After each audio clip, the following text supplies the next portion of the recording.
With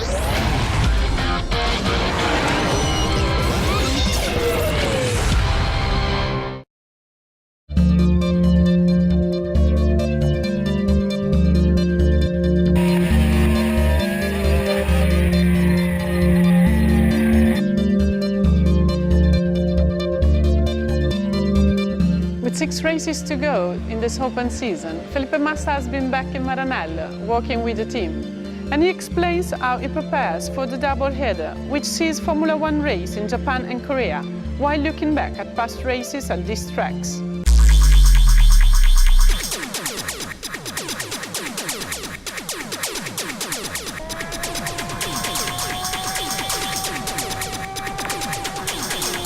Felipe, how does one take the Japan-Korea back-to-back? Apart from adapting to a different time zone, is there a need for any special tricks or specific preparation to take these 2 races?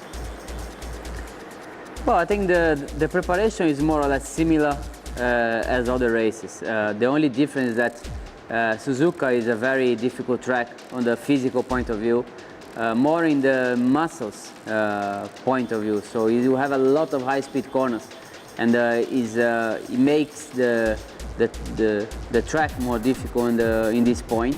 So I think the work is even stronger on the preparation, not just as other tracks, but stronger in the muscles. So I think we're working a lot more on the neck, especially a lot on the heart as well, running a lot. So. But I think it's more a muscle track, and I think the preparation is stronger than the others. And also you need to prepare the time. I mean, it's a very long place compared to very long traveling, you know, compared to other races as well. And you have the race in Japan, but also straight away the next race in Korea. So I think this is also a very important preparation to go a bit before and get used with the time and everything, which is important. At Suzuka in 2006, you took pole position. What does it feel like being the quickest on one of the most technical and spectacular tracks of the calendar? Well, I think it's very important because Suzuka is a very difficult track. It's a very historical track that driver can make the difference there, and is a track that you need to be very aggressive on the high-speed corners. So I think be the quickest in Suzuka is definitely very nice and very important as a driver. And it was also a nice race. Unfortunately, I had a problem with my tires. I had to stop very early, much earlier than what I was supposed to stop. And I lost the position to Alonso, which was in another team. And also we had a problem with Michael, which blew the engine on this track and lost the championship also because of that. But anyway, I think it was a great race for me. I mean, start on pole, finish second, but also it was a great race to fighting for the victory as well. What would finishing in the same order mean this year? I think it would have been fantastic, you know, to finish again, first and second. As a team is definitely fantastic, perfect, and it would have been also the best result for me this year. So looking forward to that, but also looking forward to fight for the pole position and also for the victory as well. One circuit is now part of the history of Formula One, whereas the other one is a newcomer to the calendar. What could be the strengths and weaknesses of the F2012 on these 2 tracks?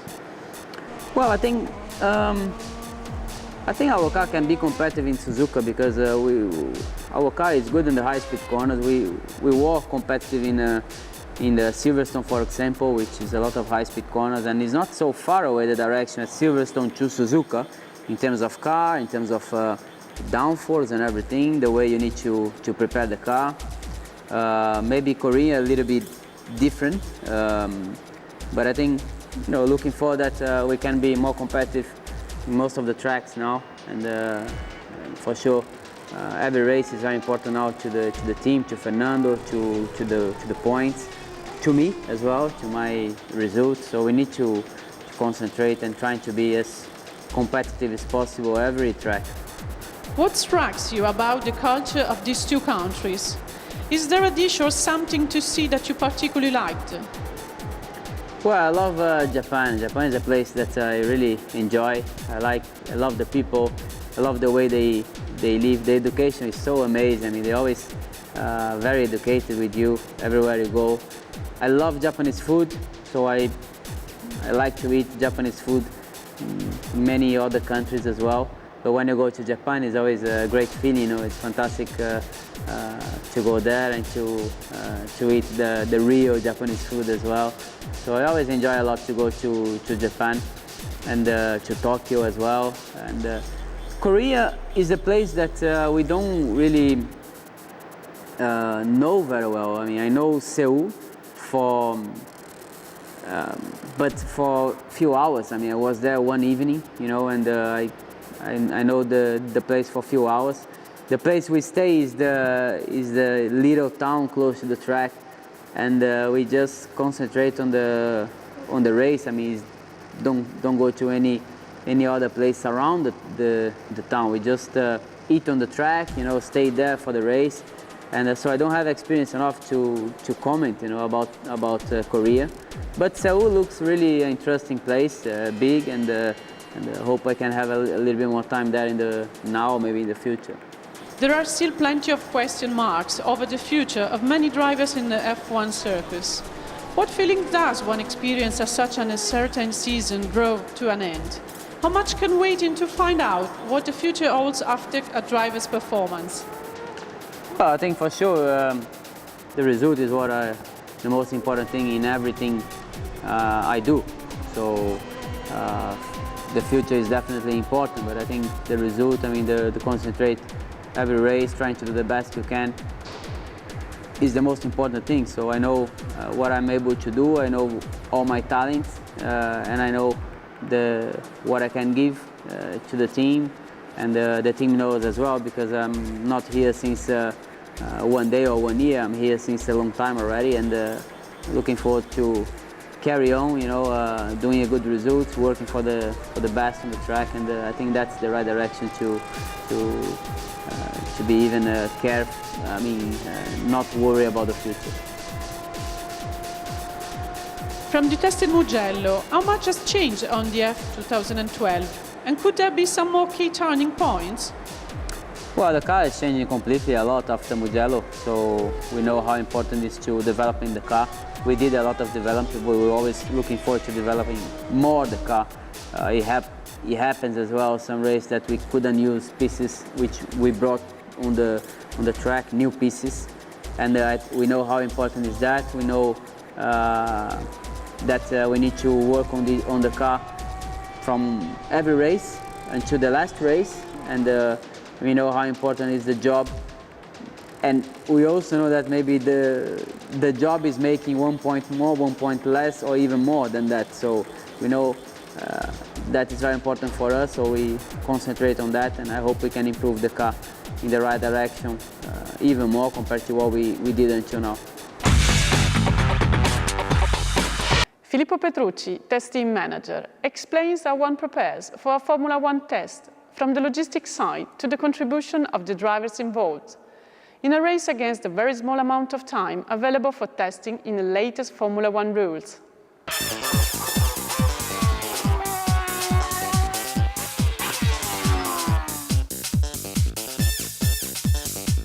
How do you prepare a test session on track?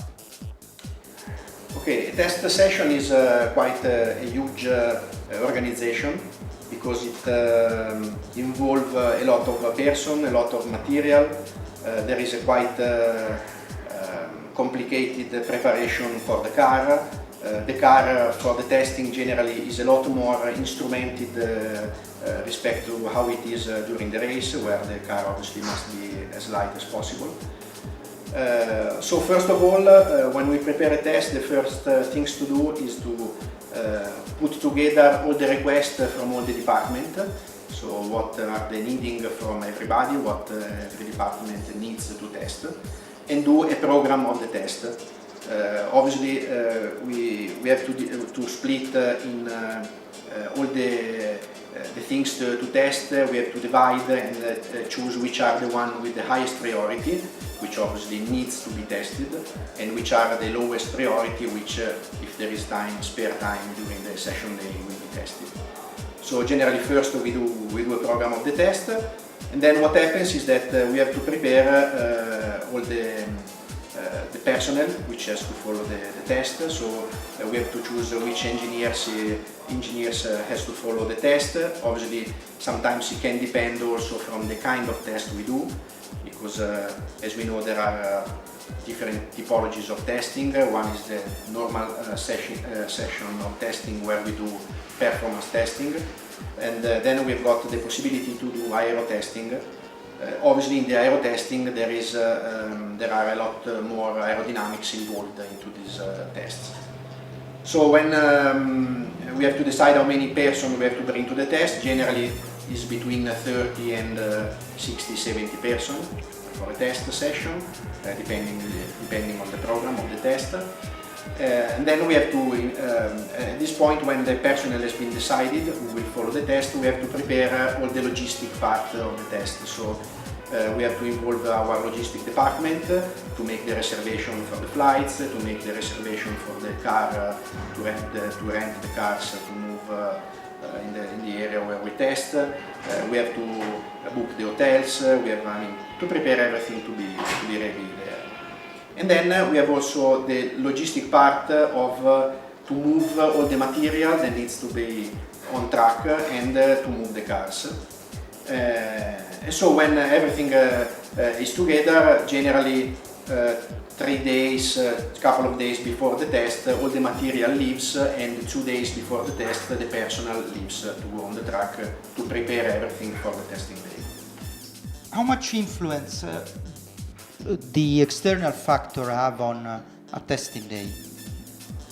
Obviously it is very important. The two main items I would say is the temperature, which may have a big influence into the ambient temperature. We can have a big influence first to the temperature of the liquids of the car, so on water and oil temperature, and then the track temperature, which obviously involves makes a big difference into the tires.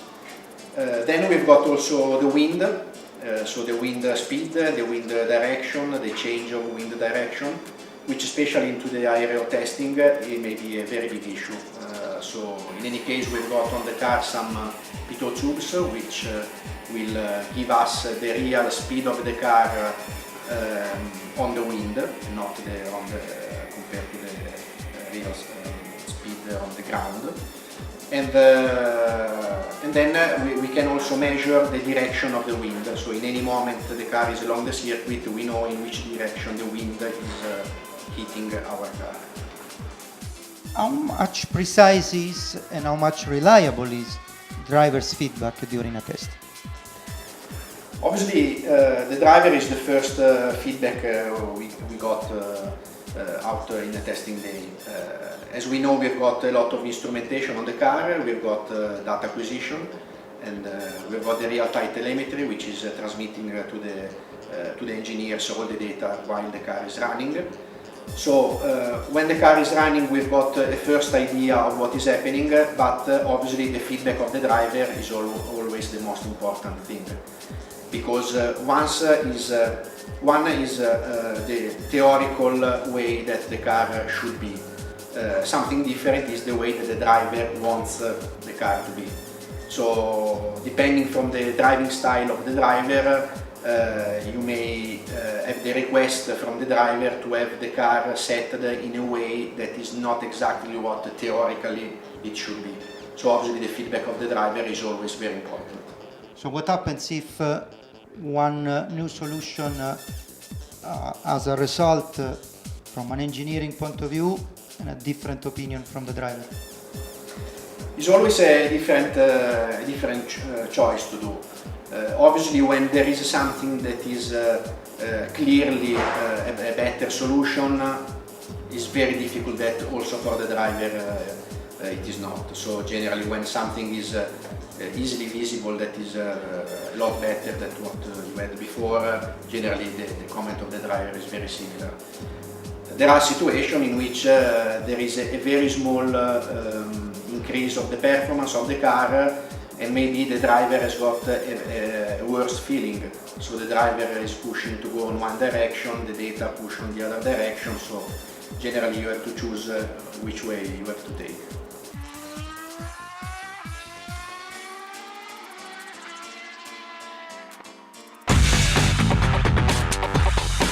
In the section dedicated to the Formula One alphabet, along with Scuderia Ferrari technicians, today we discovered the meaning of words: blistering, ERS, jumpstart, and telemetry.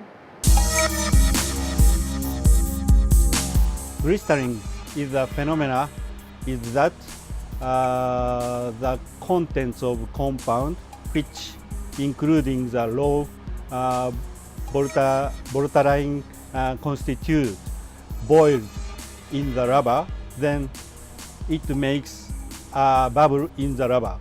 Then finally that bubble break the surface of rubber, then blistering is happen.